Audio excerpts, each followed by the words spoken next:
South Africa is a country where the news never stops. Breaking stories and the horrifying headlines that accompany them happen every single day. 2022 has been no different to any other year, and violent crime has again dominated our headlines. I'm Catherine Rice, a multimedia journalist for News 24, and you're listening to The Story. This week, we're talking to Sheldon Marias, News 24's editor for breaking news, and later on, we'll also explore what's been happening on the climate change front. We'll be talking to News 24 special journalist on climate change, Lamise Omarjee, about an ever-important topic that is impacting our lives in a multitude of ways. Sheldon, thanks so much for your time. There's been no shortage of breaking news this year. One of the stories that really stands out for me is the Krugersdorp rapes. Can you tell us about that?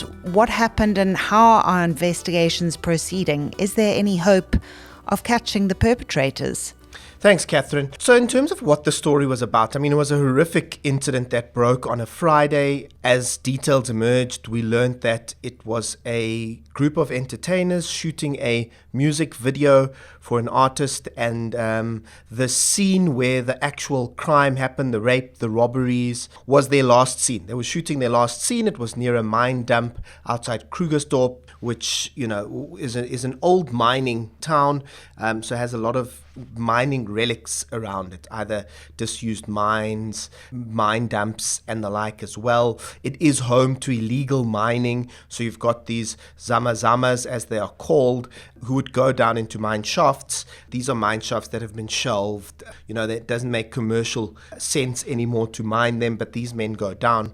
So what happened that day was this group that was filming at this mine dump in Krugersdorp were attacked by men who initially came out, started firing shots from what we understand from eyewitness testimony there, and then they split some of the women up and then proceeded to rape many of them. Not all of the women were raped, but those who were gang raped by some of the men. A truly horrific crime, and as details emerged, as our reporters went to the scene, you heard people who live in and around that area, an area called West Village, saying, they live in fear before this incident took place, because they live in fear of these zama-zamas. So that's how the story in itself, or the incident in itself, unfolded. Obviously, a lot of attention, the country's attention, was on Krugersdorp and obviously the victims as well, as stories started to emerge about who they were, what happened, the impact on them as well. Police sprang into action really quickly and conducted a series of raids over the next 2 weeks in and around the West Rand, targeting zama-zamas. In the end, they arrested over 80 men. Most of them initially were held on charges of being in the country illegally, illegal mining charges. When the police raided the compounds where these men lived, really rough conditions, they found these mining tools and instruments that they used for mining as well. And then soon after the arrests, we had the men appearing in court and police updating us and saying, 14 of these people, 13 men and 1 minor, had been charged for the rape of these women. And this was a significant progress in the case. But at that stage, little did we know that only a few months later, those rape charges would actually be withdrawn against the men. So at the moment, they're still in custody on the Illegal Immigration Act charges. But they have not only have the charges been withdrawn, but these are not the men who perpetrated the rapes. So this is a blow to the case. It's a blow to the victims. We spoke to a number of the victims before the arrests, long before the arrests, about what happened, the producers as well, and then speaking to them again after this latest development with the rape charges being dropped, and the devastation on their part, knowing that the men who did this are still out there and wondering if they ever will be caught. Are they spirited into the wind, never to be found again? So that is a big question facing the police. The police themselves were, and the NPA too, criticized for their actions. On what basis did you charge these men? As we were led to believe, it was very much based on eyewitness testimony in identity parades, but when the DNA eventually came back, these men were conclusively excluded. So did police rush these arrests and the charging, to appease a public that was outraged. So in terms of the hope of these men being caught, the hope always endures. And we know from the victims that just the incident itself is already traumatic, something that will live with them for the rest of their lives. And then having to come to terms with the fact that the men who did this may never be brought to justice. There are certainly no shortage of horrific stories. There was also that story of the 21 teenagers who died in a tavern. Can you tell us about that story and where that is now? Oh, this was yeah, as you mentioned, equally as tragic.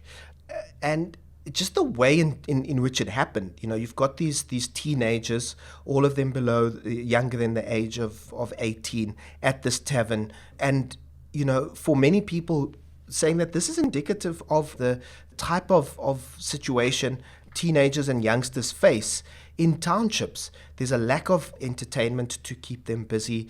There is, a lack of policing as such, both by tavern owners as well as by the authorities of age restrictions. But the true tragedy is these young people losing their lives at a very young age. I mean, they had their whole lives ahead of them.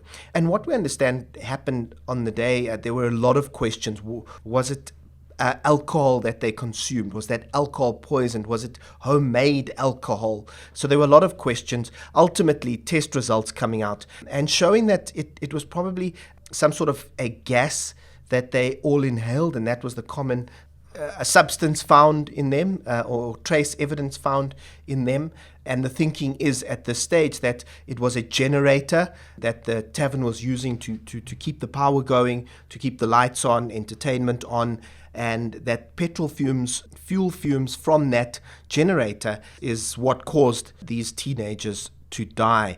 The families, as you can imagine, distraught, looking for answers, not only knowing that their loved ones had died, but not being clear on what could have caused, their deaths.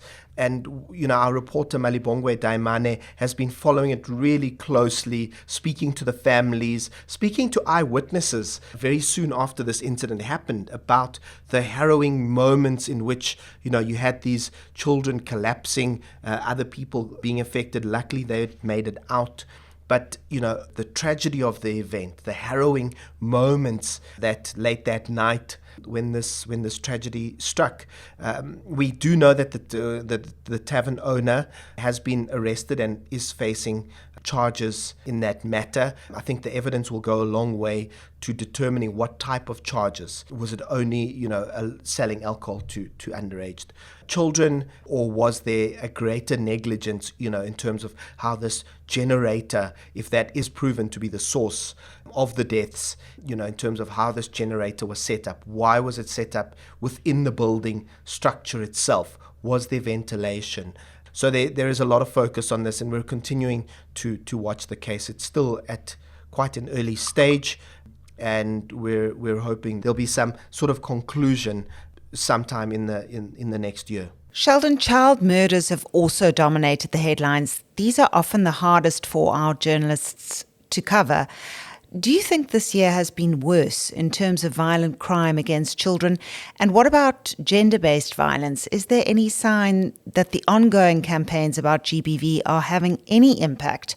Or is this just steadily getting worse? In one way, it's quite difficult to determine if it's getting worse. It may feel like it's getting worse. The perception may be there. And you've got around 1,200 children, just children, who are killed in South Africa every year. And it's a truly staggering number. Just the basic, napkin maths. You're looking at about, between 3 to 4 children killed in South Africa a day. And that is truly harrowing. There's always the element that, are we just more aware of it now because of the likes of social media, because of families being more vocal, especially when children disappear, and hence we are more aware of it, although these child murders have been happening. I think the point isn't necessarily are they getting worse, it's that they're happening. So even if the numbers were to significantly decrease year on year, we're at such a high level that children are not safe. Some of the cases which have made headlines this year have shown, children being kidnapped. You've had instances of ransoms. Now, whether it's just to extort money from rich families, whether it's, sick individuals who are targeting children because they are children. We've got a number of cases in court as well where children have been raped in the process of them being killed. I think that is where our true focus should be. Highlighting these cases, I think that is an important step. And not just a child has been killed, but that was someone's daughter, it was someone's son. It's have an impact on the family and an impact that they're going to live with for the rest of their lives.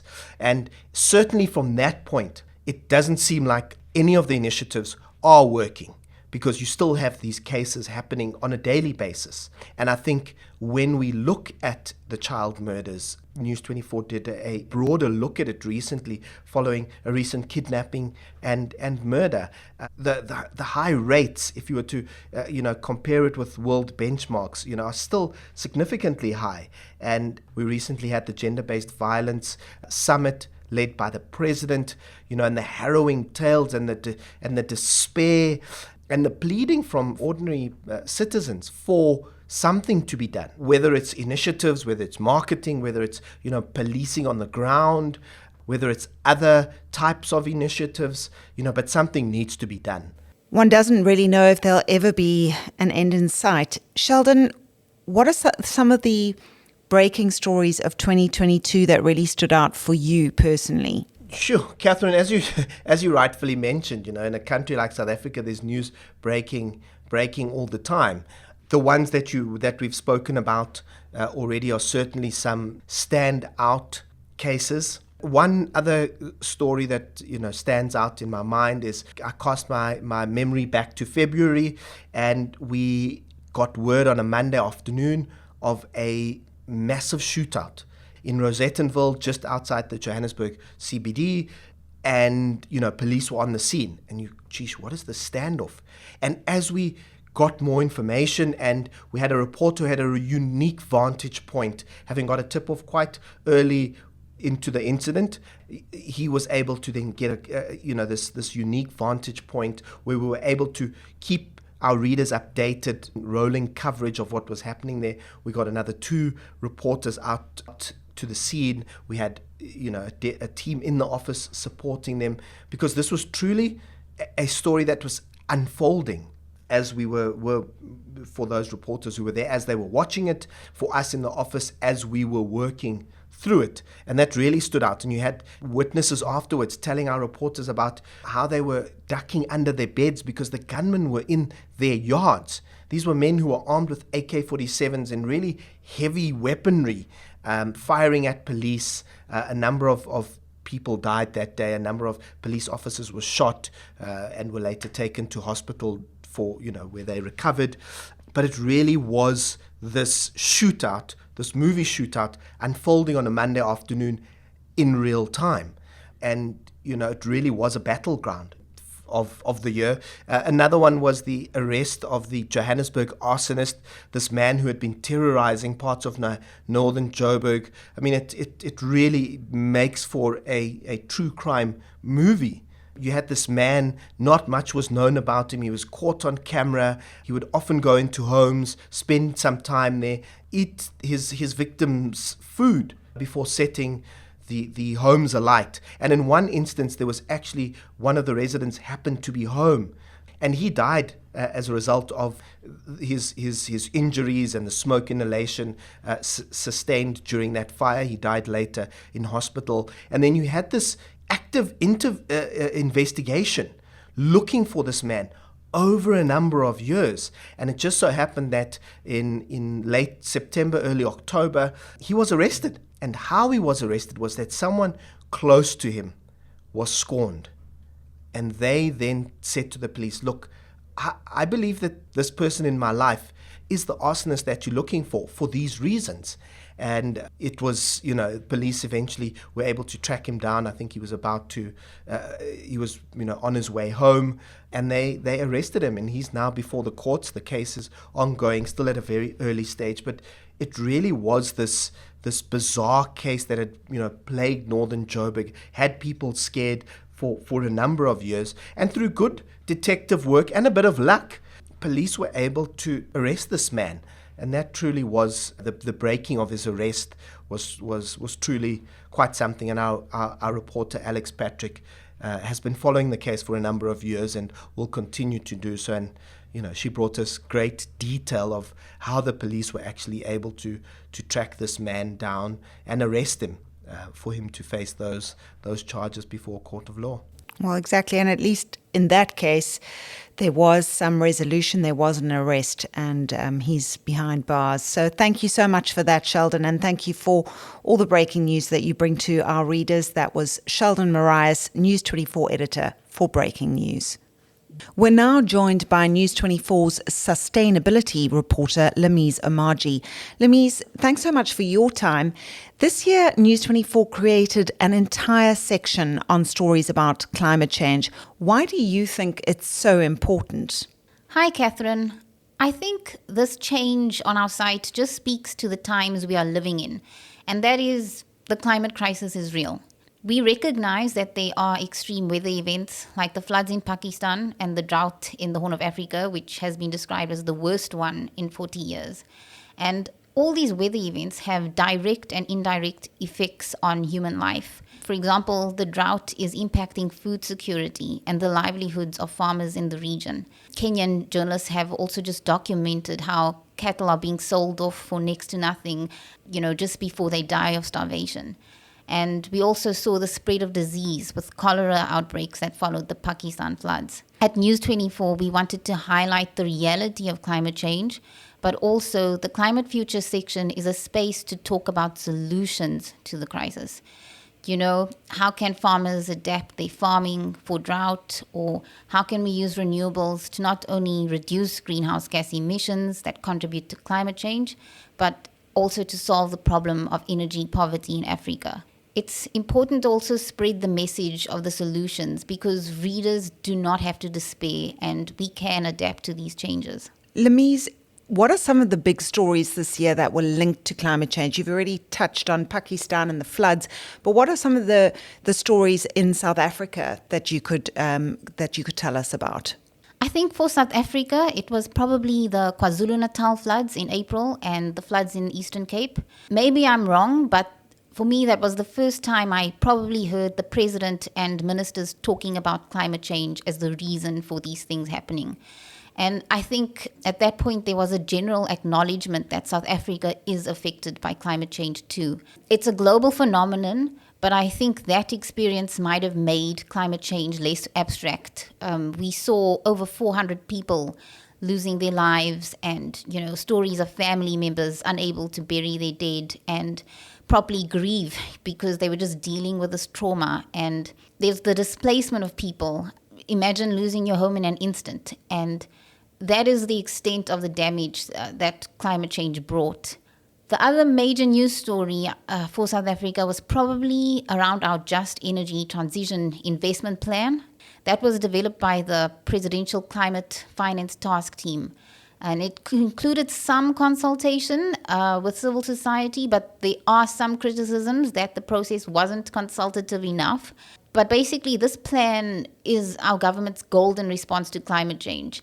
It's about South Africa taking bold steps to reduce greenhouse gas emissions in the sectors which produce the most emissions, and that's electricity and transport.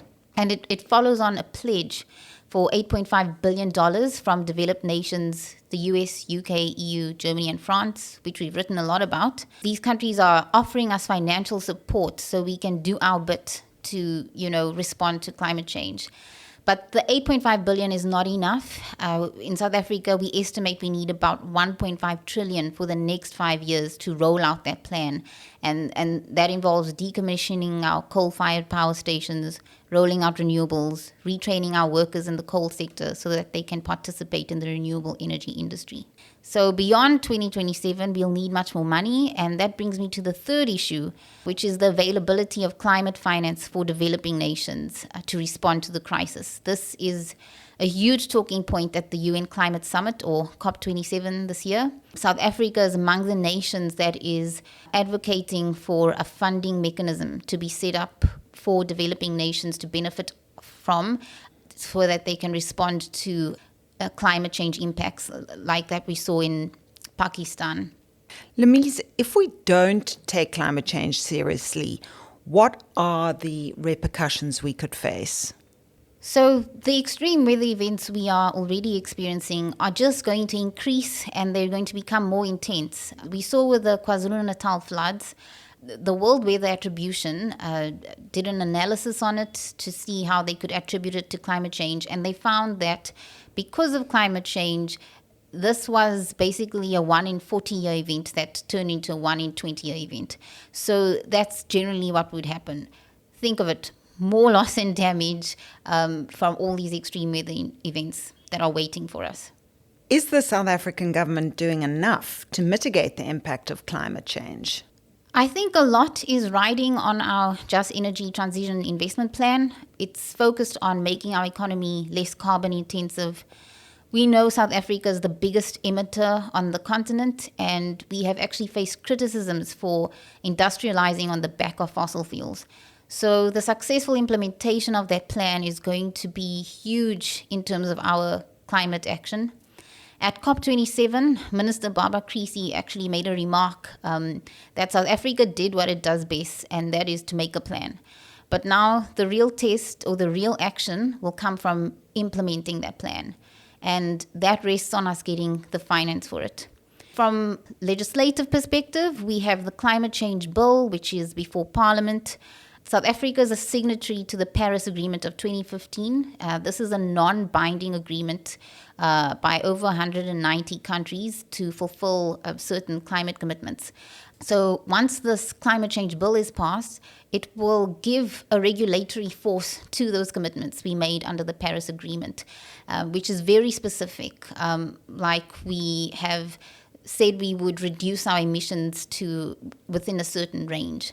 And that's just one of the things I think is important, because when it's in legislature, it also kind of helps the public to hold government to account. And can we do more?